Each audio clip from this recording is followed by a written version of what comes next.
Tem alguém feliz? Diga glória a Deus. Eu estou muito feliz por esta tão preciosa oportunidade e quero aproveitar para agradecer a Deus pelo privilégio de retornar a esta casa para ministrarmos a palavra do Senhor. Deus nos deu esta oportunidade porque Deus faz tudo com propósitos. Há um propósito de Deus para a minha vida e para a sua vida esta noite. Se você crer, você não vai voltar para casa do mesmo jeito que você chegou aqui. Quem acredita, levante a mão e glorifique a Deus. Quero agradecer a Deus pela vida do pastor Geniel, meu amigo particular, que Deus tem nos dado nesta caminhada. Agradecer pela recepção sempre calorosa e maravilhosa. Deus continue lhe abençoando, sua família, seu ministério, corpo de obreiros, muitos obreiros, fico muito feliz. E vocês têm um presente de Deus, um pastor, amigo, companheiro e que ama a obra de Deus. Deus abençoe a cantora e família. Vocês são bênção para a nossa geração. Quem trouxe Bíblia, diga glória a Deus. Agora levante a sua Bíblia aí, por gentileza. Nós estamos vivendo um tempo em que as pessoas não querem mais andar com a palavra de Deus.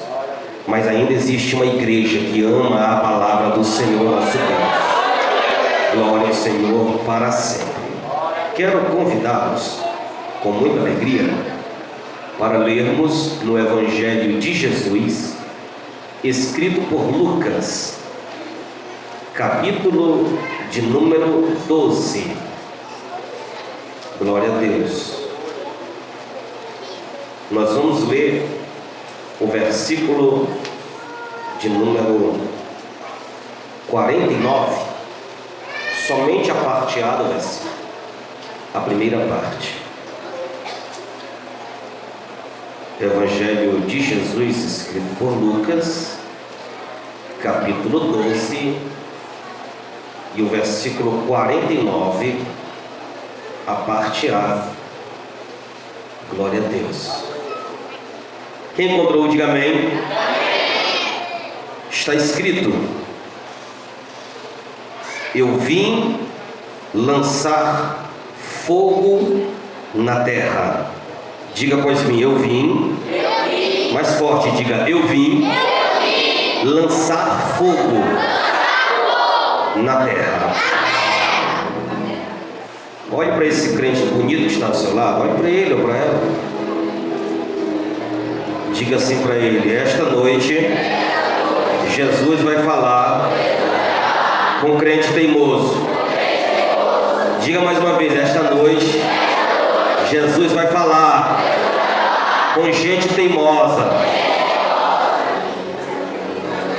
Se ele não deu glória, talvez seja ele, né?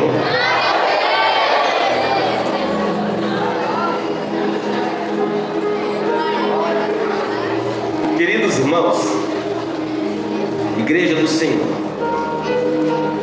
nós acabamos de fazer uma leitura de um versículo inserido em um contexto muito interessante. E o que me chamou a atenção deste versículo não é apenas aquilo que está registrado, mas apenas o evangelista Lucas registra esta fala de Jesus. Você vê que os demais evangelistas preocupam-se em narrar ou em registrar as narrativas dos milagres de Jesus. Outros dão maior ênfase às parábolas ditas por Jesus. Outros enfatizam os lugares frequentados por Jesus. E outros se preocupam em narrar os grandes milagres efetuados por Jesus. Apenas Lucas, e talvez por sua formação acadêmica, lhe proporcionar uma forma de pensar e de ver as coisas de maneira distinta, ele parece ser um dos evangelistas mais detalhistas, porque algumas coisas que aconteceram no ministério de Jesus, apenas ele registra. Uma delas é esta fala de Cristo a respeito de uma circunstância que parecia não estar bem contextualizada quando você lê de maneira isolada o versículo, porque ele registra que Jesus falou que ele veio trazer fogo na terra. É muito provável que a maioria dos que ouviram Jesus falar isto não entenderam quais eram os propósitos de Jesus ao proferir estas palavras. Talvez alguém imaginava ser ele apenas mais um filósofo que havia surgido naquela região com uma mensagem distinta. Talvez outros pensavam ser um pregador aventureiro que queria ganhar fama e que queria se sobressair na época aos demais que já tinham um certo destaque na palavra ou na lei. Talvez ninguém entendeu o que Jesus queria dizer. Talvez ficou difícil compreender esta fala de Jesus. E você percebe que durante todo o contexto bíblico, seja ele no contexto da antiga aliança como da nova aliança, por vezes o povo de Deus não entendeu bem a mensagem do Senhor. Na antiga aliança, o povo entrava pelo caminho da rebeldia, entrava pelo caminho da desobediência, trilhavam os caminhos que Deus não havia estabelecido, simplesmente porque não entendiam bem a mensagem de Deus aos seus corações, não entendiam muito bem o que Deus havia preparado para eles. Por isso, eles começaram a fazer, começaram a andar, começaram até mesmo a pensar de maneira distinta, porque não entenderam a mensagem. Algumas vezes Jesus falava e os seus discípulos não entendiam. Era necessário uma reunião apostólica para Jesus ensinar ou explicar as parábolas, os conselhos e tudo aquilo que ele ensinava e que parecia soar de maneira muito ruim aos ouvidos dos seus apóstolos e dos seus discípulos, dos seus seguidores. Talvez foi assim quando Jesus disse: eu vim lançar fogo na terra. Muitas coisas poderiam passar na mente dos que ouviram esta palavra de Jesus. Por que é que apenas Lucas registra isso? Porque eu imagino, eu creio, na minha forma de interpretar a Bíblia, que apenas Lucas inicialmente entendeu a mensagem de Jesus. Apenas Lucas conseguiu alcançar a dimensão da mensagem de Jesus, porque havia um problema a ser resolvido, e o problema eram as dissensões que estavam acontecendo no meio do povo. E qual era o motivo das dissensões? Paz, meus irmãos. O motivo das dissensões era o fato das pessoas começarem a aderir à mensagem de Jesus. Quanto mais as pessoas aderiam aos seus sermões, seguiam as suas mensagens, isso gerava discórdia no meio do povo, isso gerava discórdia no meio das famílias, mas isso também gerava uma discórdia entre a liderança religiosa de Israel. Começou a haver contenda entre sacerdotes e sumos sacerdotes. Começou a haver contenda entre fariseus e saduceus. Começou a haver contenda no meio das famílias, porque de repente alguém que apenas dava ouvidos à lei de Moisés começava a se tornar um seguidor fiel de Jesus. E alguém começou a perguntar: o que é que está acontecendo? Por que é que as pessoas estão mudando a sua forma de pensar? Por que é que as pessoas estão mudando a sua forma de agir? Por que é que estão abandonando a lei de Moisés e seguindo as mensagens deste homem? Começou a haver uma confusão na mente das pessoas. Começou a haver uma dissensão, não apenas no contexto próximo, imediato, que Jesus estava inserido, mas a notícia começou a se espalhar. A Bíblia diz que a fama de Jesus começou a se espalhar no meio do povo. E quando isso começou a acontecer, veio as dissensões. Então Jesus está trazendo uma palavra para corrigir o problema, ou melhor, para ensinar a maneira correta de resolver o problema das dissensões. E pasmem os irmãos, quando Jesus quis resolver o problema da dissensão, ele falou de fogo. Glória ao nome do Senhor. Quando ele foi resolver um problema de discórdia entre as pessoas, Jesus falou de fogo. Para entender isto, precisamos passear na Bíblia e descobrir por que é que Jesus utiliza-se da figura do fogo para resolver o problema das dissensões.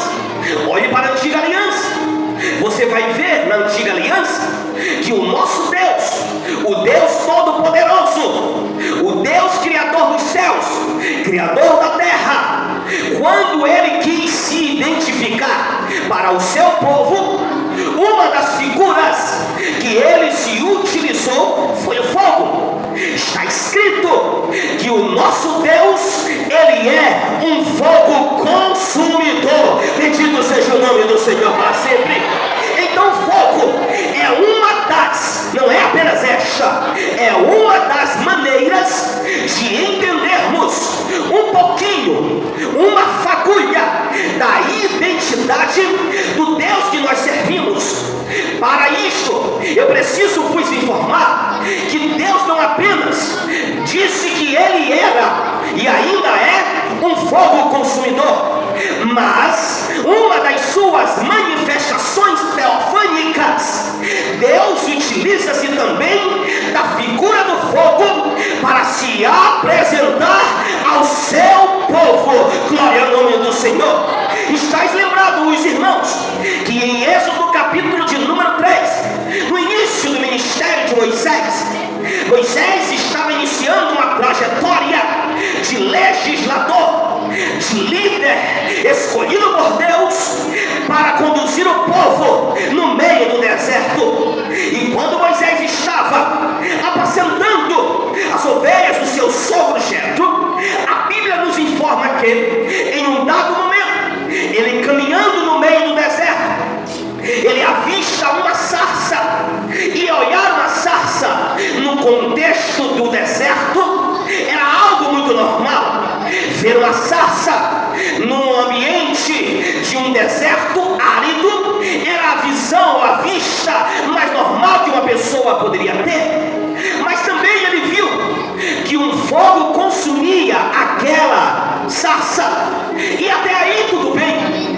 Mas o que ele começou a perceber é que aquela sarça estava pegando fogo, mas ela não queimava completamente. O que era a sarça?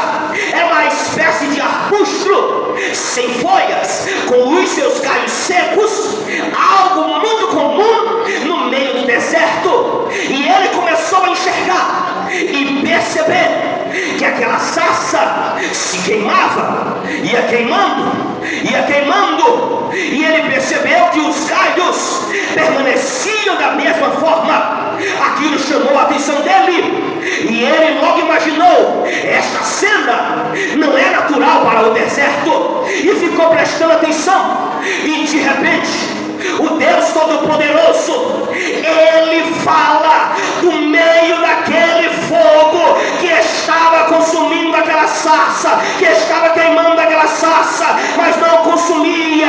E quando Moisés ouviu aquela voz que falava dali, o Senhor Todo-Poderoso disse: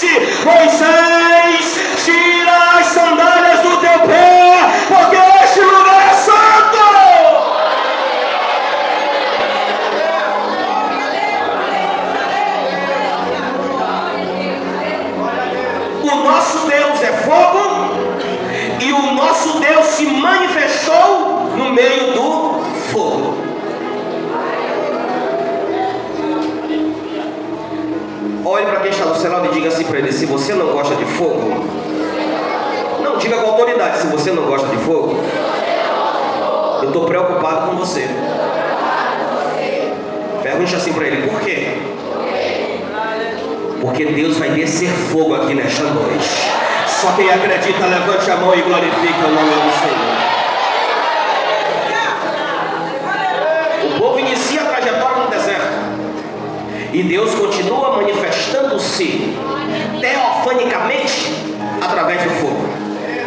No meio da caminhada difícil, no meio da caminhada pesarosa, no meio da caminhada causticante do deserto, a Bíblia nos informa que de dia o Senhor, ele era uma nuvem que produzia sombra para o seu povo. Glória ao nome do Senhor para sempre. Mas a Bíblia também nos informa que à noite o próprio Deus ia na frente do povo em forma de uma coluna de...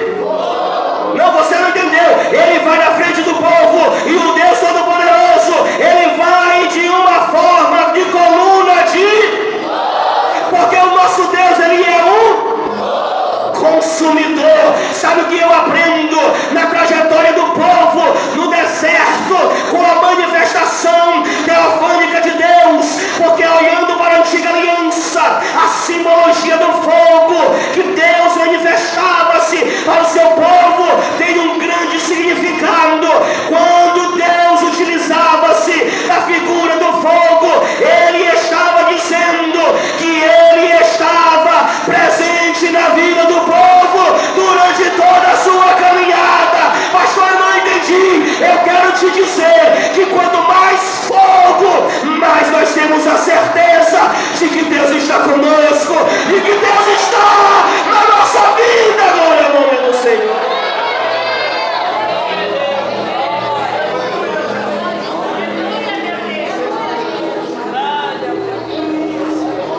No livro de Daniel, os 3 jovens amigos de Daniel foram afrontados ao defender a sua fé. E quando você olha para o texto, capítulo 3, do versículo 13 em diante, do livro de Daniel, quando o decreto já havia sido estabelecido, você vai ver 3 jovens que sabiam que o Deus que eles serviam era um Deus de fogo. E quando Nabucodonosor diz, após o toque dos instrumentos, dos músicos do reinado de Nabucodonosor fosse ouvido por todo o povo, o decreto dizia: todos devem se prostrar e adorar a estátua que foi construída por Nabucodonosor. Porém havia uma punição. O decreto dizia que se não obedecesse, que se não encurvasse, que se não se prostrasse para adorar a estátua construída por Nabucodonosor, eles seriam lançados no fogo e seriam consumidos por completo. Aí quando você estuda todo o capítulo de número 3, você vê que quando Nabucodonosor dará ordem à atalaia para que convoque o povo e todos vêm para um lugar estratégico, ele posiciona os músicos e eles se preparam e todos ficam atentos, porque ao toque dos instrumentos todos deveriam se prostrar e adorar.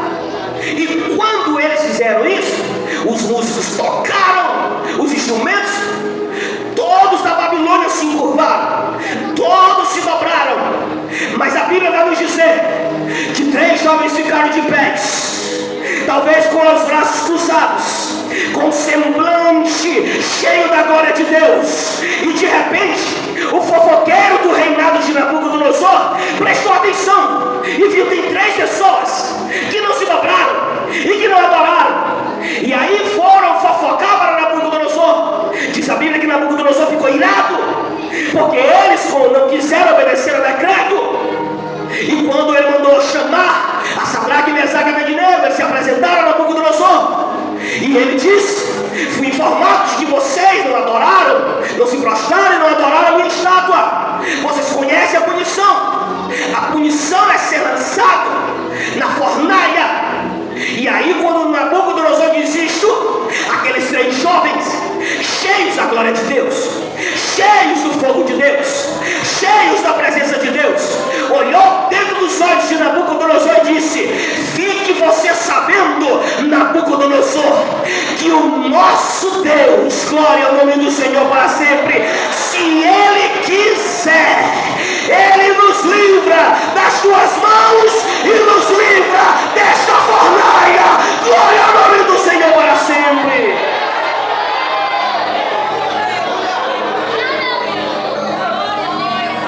A Bíblia diz que ele se irou mais, chamou os seus capachos e disse: aquece 7 vezes mais. Eles aqueceram. Ele chamou mais 3 algozes, prenderam aqueles 3 jovens. Diz a Bíblia que eles ficaram todos envoltos em uma espécie de atadura, para que não desse nenhuma possibilidade de que eles se livrassem daquela punição. E foi dada a ordem: lance ele no fogo. E vai nos informar a Bíblia que quando aqueles algozes levantam aqueles 3 jovens, todos envoltos em uma atadura, e que quando Nabucodonosor dá ordem e eles fazem menção de lançar aqueles jovens dentro da fornalha, a Bíblia nos diz que o vapor do fogo matou na hora aqueles 3 homens que lançaram os jovens dentro da fornalha. Mas algo chamou a atenção, porque gerou naquele momento um assombro. Algo caiu, um temor caiu sobre todos, inclusive sobre o rei, porque ele percebeu que 2 coisas aconteceram. Primeiro, ele não ouviu nenhum barulho de gemido por parte dos jovens. Segundo, a Bíblia diz que ele subiu em um lugar estratégico, chamou o seu conselheiro e ele subiu junto. E a Bíblia nos diz que ele olhou para baixo, porque era um lugar estratégico para que eles não se queimassem. E ele olhou para baixo, e diz a Bíblia que ele foi acometido de um temor terrível, porque ele olhou para baixo, e ele perguntou ao conselheiro: não foram 3 que nós lançamos na fornalha? Glória ao nome do Senhor para sempre. Glória ao Deus bendito eternamente. Ele disse: sim, meu rei, foram 3 que nós lançamos na fornalha. E ele perguntou: e quando lançaram eles na fornalha, eles estavam envolvidos com uma atadura? E ele disse: sim, eles estavam amarrados, eles estavam envoltos, não tinha nenhuma possibilidade de que eles viessem a escapar da punição do meu rei. Foi então que imagino eu que Nabucodonosor esfregou os 2 olhos e talvez olhou para aquele seu conselheiro com os olhos cheios de lágrimas, e ele disse: nós lançamos 3, mas eu vejo o 4º homem dentro da fornalha.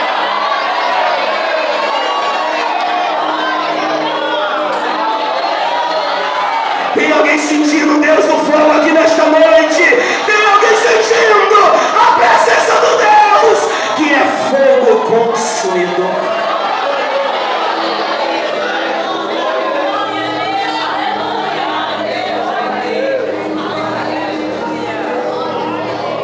Em Levítico 6:13, a ordem para os sacerdotes era: não deixe o fogo se apagar no altar.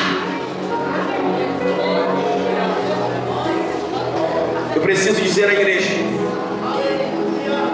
nós não estamos, a igreja do Senhor Jesus, nesses últimos dias, não está precisando de mais recursos financeiros. A igreja do Senhor Jesus Cristo nesses últimos dias não está precisando de mais inteligência.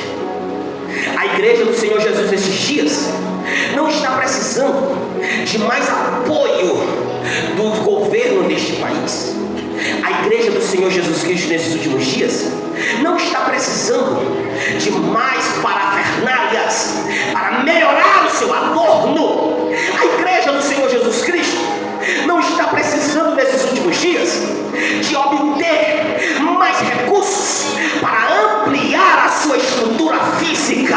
Pastor Geniel, a igreja do Senhor Jesus Cristo nesses últimos dias está precisando de mais fogo. Glória ao nome do Senhor. As nossas crianças estão precisando de mais fogo. Os nossos jovens estão precisando de mais fogo.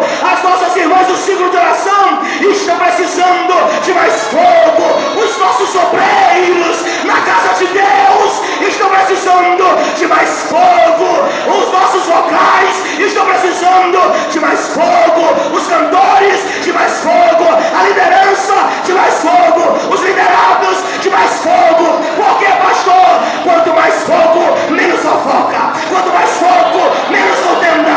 Quanto mais fogo, menos disse-me-disse. Quanto mais fogo, menos problema. Quanto mais fogo, menos pecado.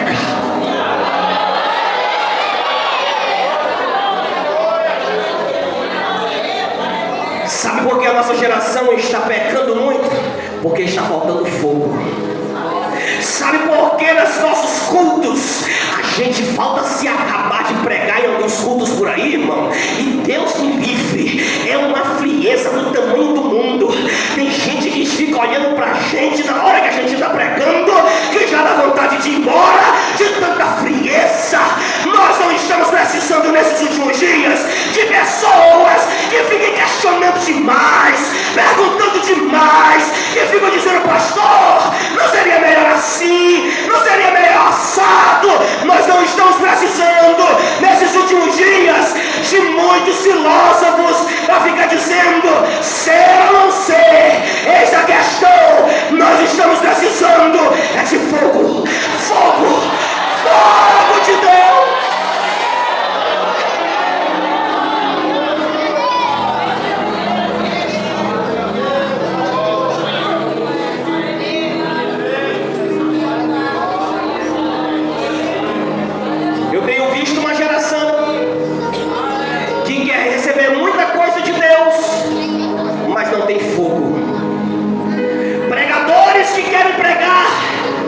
Tem fogo. Cantores que querem cantar, mas não tem fogo. Líderes que querem liderar e liderar sem fogo. Professores da escola bíblica que querem ensinar, mas querem ensinar sem fogo. O Senhor Jesus Cristo, ele disse: eu vim lançar fogo na terra. Quem está entendendo a mensagem, levante a mão e glorifique a Deus.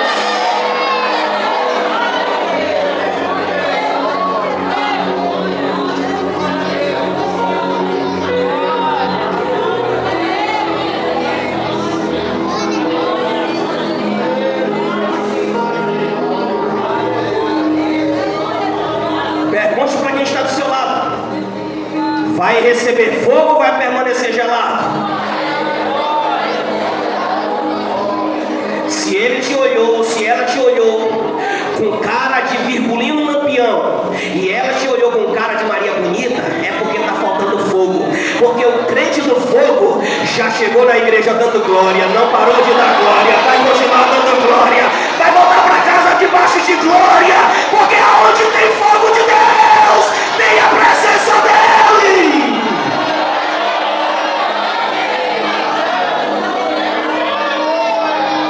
Se tivesse mais fogo na igreja, teríamos menos problemas. Se tivesse mais fogo na igreja, teríamos menos fofocas. Se tivéssemos mais fogo na igreja, teríamos menos dificuldades de ver a igreja crescer. Olhe para o fogo, glória ao nome do Senhor. Para permanecer pregando com fervor, teria que haver ainda fogo. E quando os pais da igreja já não estavam mais pregando, Deus levanta alguém cheio do fogo para que a obra dê continuidade.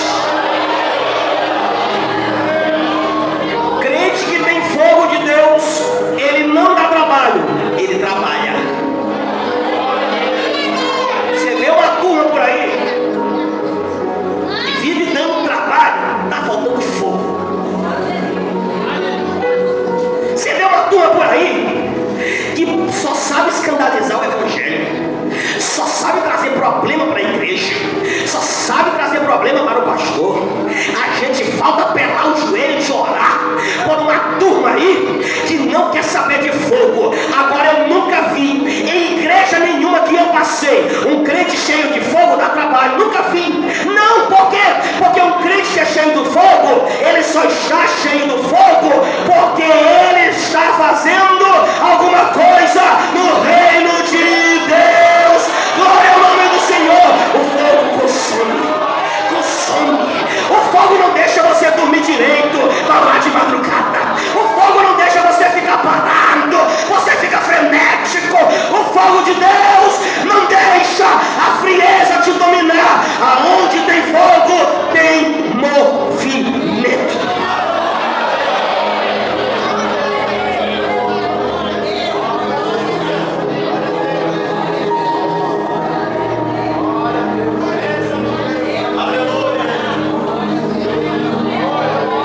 A igreja nasceu no fogo. A igreja começou a ganhar proporções maiores no meio do fogo. A igreja levou a palavra da salvação por causa do fogo. Está escrito em Atos capítulo 1, versículo 8: mas recebereis a virtude do Espírito Santo. E quem estuda um pouco de Bíblia sabe, esta expressão bíblica, virtude, ela está diretamente ligada por uma palavra dínamo. Dínamo é a palavra que dá origem a dinamite. Dinamite é aquilo que explode e faz com que aquilo que era velho dê espaço para algo novo acontecer. Bendito seja o nome do Senhor. Você já viu quando uma empresa quer construir um edifício em algum lugar e aquela estrutura que está ali, ela não serve para a visão de crescimento da empresa? O que ela faz? Ela contrata alguns profissionais para espalhar dinamite em lugares estratégicos da estrutura, para que ao explodir, a estrutura não caia para frente, nem para trás e nem para nenhum dos lados, para que ela venha simplesmente desabar para baixo.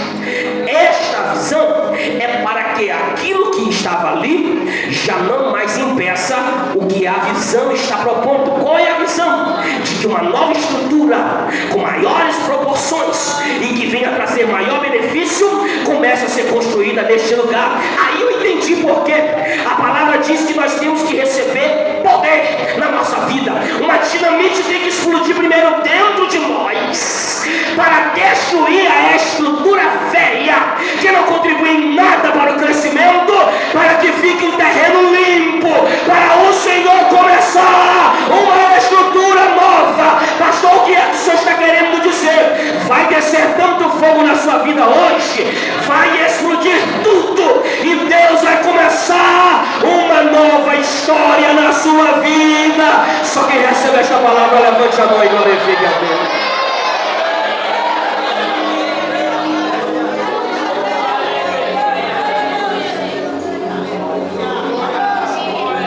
E acabou o fogo?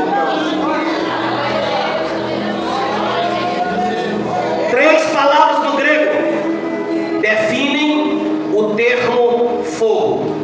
A primeira palavra no grego é um substantivo, o nome puro.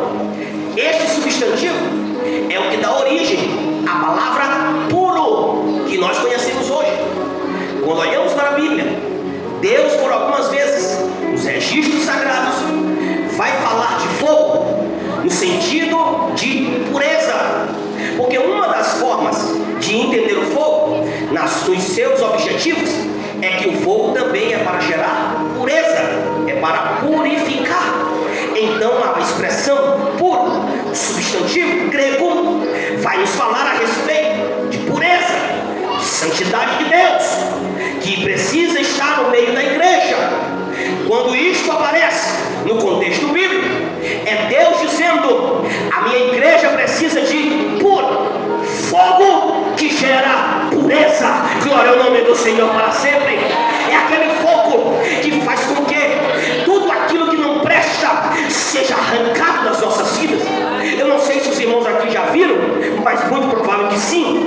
Quando alguém quer queimar uma roça, ele está querendo queimar a roça com o objetivo de aproveitar a terra. Então eles derrubam e toda aquela madeira que está ali, eles tocam fogo. Aquele fogo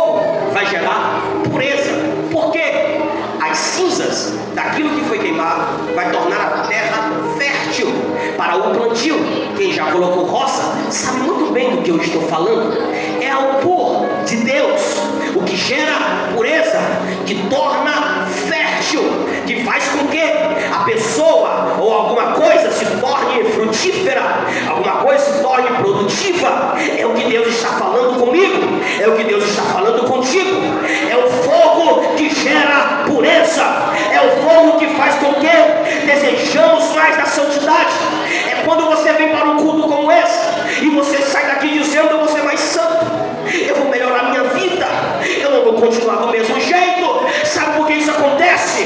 É o fogo de Deus que está gerando no teu coração um desejo de santidade.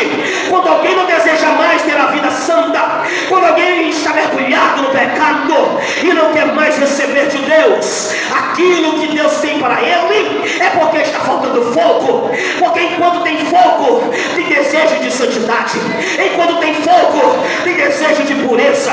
O fogo de Deus que gera santidade é tão forte que ele faz com que a gente mude as atitudes, que ele faz com que a gente mude os pensamentos, que ele faz com que a gente mude a maneira de falar. E tudo na nossa vida é santificar ao Senhor. Eu estou crendo que esta noite Deus vai descer tanto fogo na igreja que você vai ser queimado e vai desejar santidade.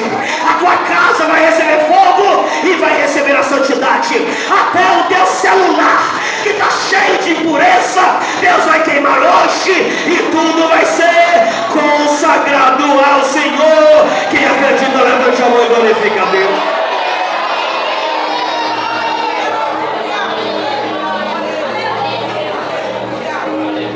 Porque tem gente que diz que é santo, mas o celular está cheio de forró. Tem gente que diz que é santo, mas a mente está poluída pelos acessos a sites indecorosos que ele vai. Tem gente que está dizendo que é santo, mas a sua maneira de viver não glorifica a Deus. E sabe o que a palavra está dizendo? Está precisando de puro, está precisando do fogo que abre a porta da santidade de Deus na nossa vida. Está na hora da nossa igreja, das nossas igrejas receberem fogo para desejarem mais santidade. Sabe, meus irmãos, quanto mais fogo, eu repito, menos fofoca. Quanto mais fogo, menos problema. Quanto mais fogo, menos escândalo. Sabe por que tem tanto escândalo por aí afora? É porque está faltando fogo. Porque enquanto tem fogo, tem crente vindo para a igreja de manhã, de tarde, de noite, de madrugada, dobrando os joelhos aqui dentro e dizendo: Senhor, santifica a minha vida.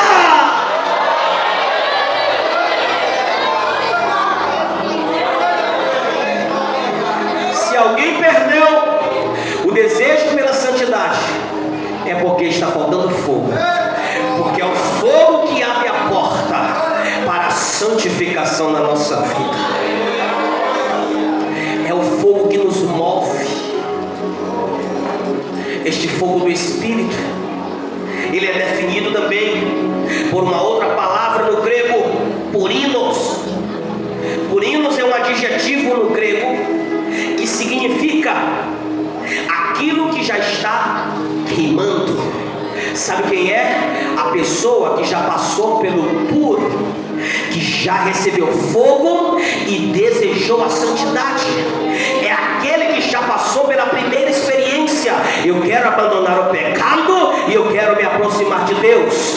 Quando passa por esta primeira experiência, ele sai do puro e vai para o purinos. Purinos é um fogo constante que faz com que a igreja ela não pare de marchar. Glória ao nome do Senhor para sempre. Sabe por que é que tem uma multidão de pessoas por aí que não fazem mais nada na igreja, que dá trabalho para vir para culto, dá trabalho para vir para campanha de oração, dá trabalho para culto de doutrina, escola bíblica? Meu Deus, só os empurrão. Sabe o que é isso? Está faltando purinos. É o fogo que inflama constantemente. Pastor, como é que eu sei que esse fogo está na minha vida? Não precisa ninguém mandar você orar, você já está orando. Não precisa ninguém mandar você pregar, já está pregando. Não precisa ninguém mandar você estudar a palavra, já está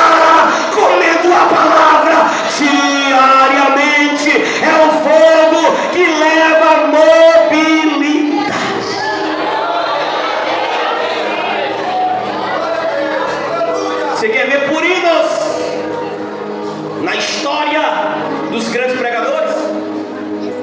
Charles Finney era um grande advogado, um advogado bem sucedido. Ele recebe uma chamada de Deus. A biografia dele diz que ele foi cheio do fogo do Espírito, e aquele fogo do Espírito fez com que ele tomasse uma decisão: vou deixar a advocacia e vou pregar o Evangelho do Senhor Jesus. E o fogo vai inflamando por hinos, o fogo vai queimando por hinos, e o fogo vai nos inflamando por hinos. Por isso que você saiu de casa hoje. Teve muita gente que saiu no empurrão, eu sei, acontece, é normal. Mas hoje tem fogo de Deus para queimar quem está com preguiça, para queimar quem está desanimado, para queimar quem está no pecado, para queimar todo tipo de pessoa. Por quê? Porque Deus tem interesse em usar a tua vida, e primeiro Ele vai te queimar, para depois Ele te usar. Só quem acredita glorifica o Senhor. Os discípulos foram inflamados por hinos, e nem a força da perseguição impediu os discípulos de continuarem pregando. Os reis e magistrados disseram: vocês vão ser livres da prisão, mas quando saírem daqui, parem de falar deste nome. Qual é o nome? De Jesus. Aí alguém que está com o purinos, o fogo que inflama, ele diz assim, ele levanta a mão e diz: Senhor, nós não vamos deixar de falar daquilo que temos visto e ouvido. É um fogo queimando, é um fogo queimando, é um porinos, um fogo que vai inflamando a vida da pessoa, e ela não consegue ficar parada, ela não consegue ficar imóvel, ela não consegue ficar inerte, porque tem um fogo queimando, uma vontade de fazer, uma vontade de construir, uma vontade de edificar, uma vontade de produzir, uma vontade de frutificar, uma vontade de falar, uma vontade de evangelizar, uma vontade de orar, uma vontade de ler, uma vontade de estudar. Pastor, o que é isso? É um fogo inflamando a sua vida.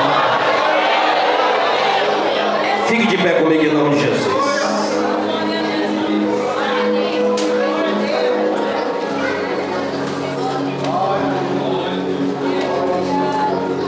A terceira palavra que define o fogo no Novo Testamento é uma palavra grega por nome puron.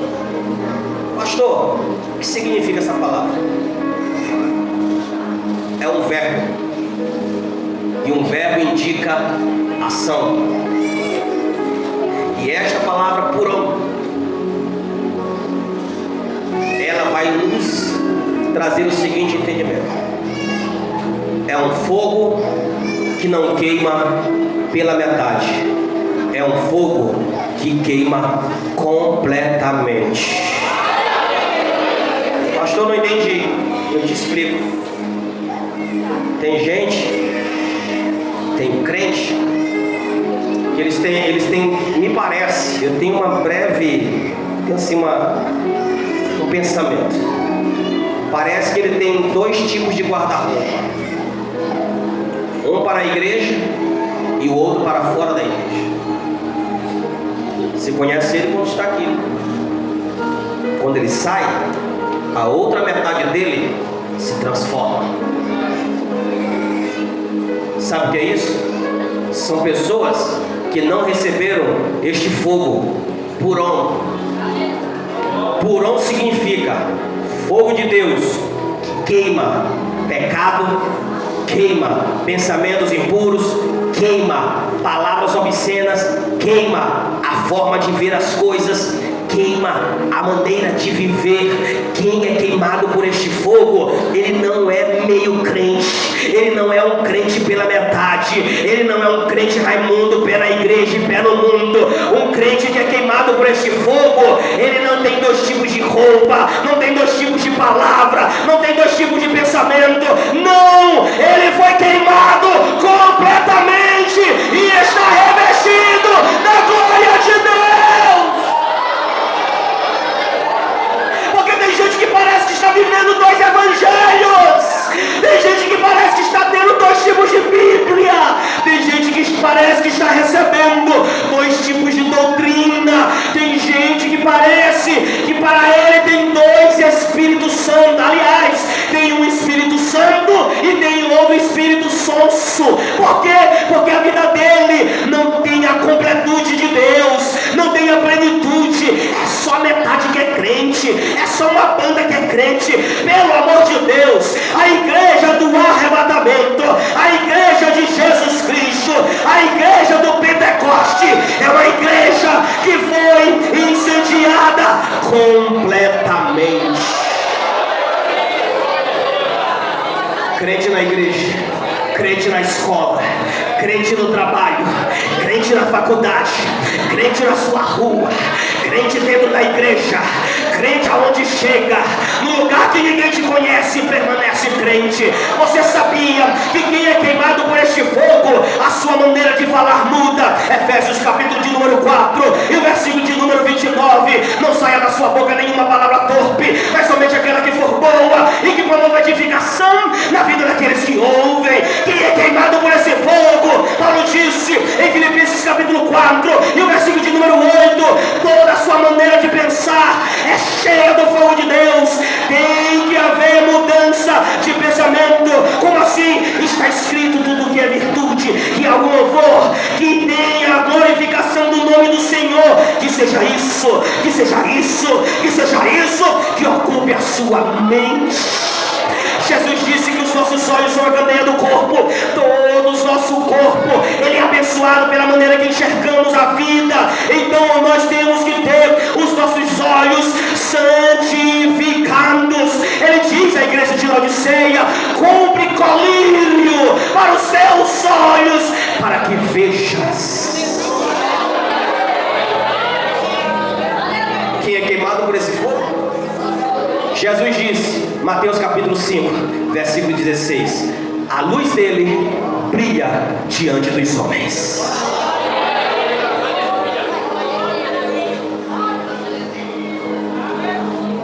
A pergunta de Deus para nós esta noite é essa: tem fogo aí?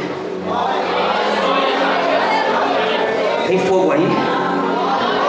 Tem fogo nesta igreja? Tem fogo no vocal?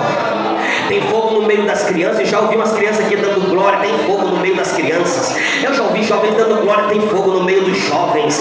Eu já vi homens e mulheres neste culto dando glória, obreiros dando glória, porque ainda tem homens e mulheres incendiados com este fogo de Deus, irmãos. Não é um fogo que queima pela metade, é um fogo que queima completamente.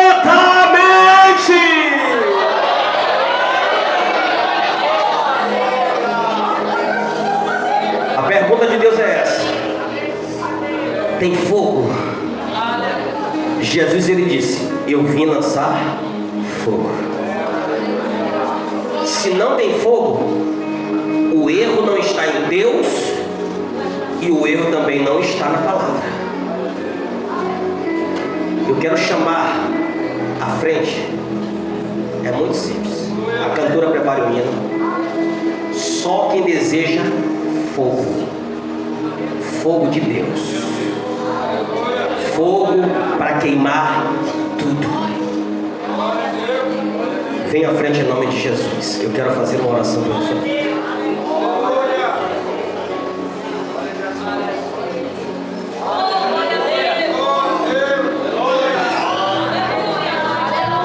Aleluia. Fecha os seus olhos e a sua oração é esta: Jesus, eu quero fogo. Ele disse que veio trazer fogo, e se você disser que quer receber, ele vai descer. O que há de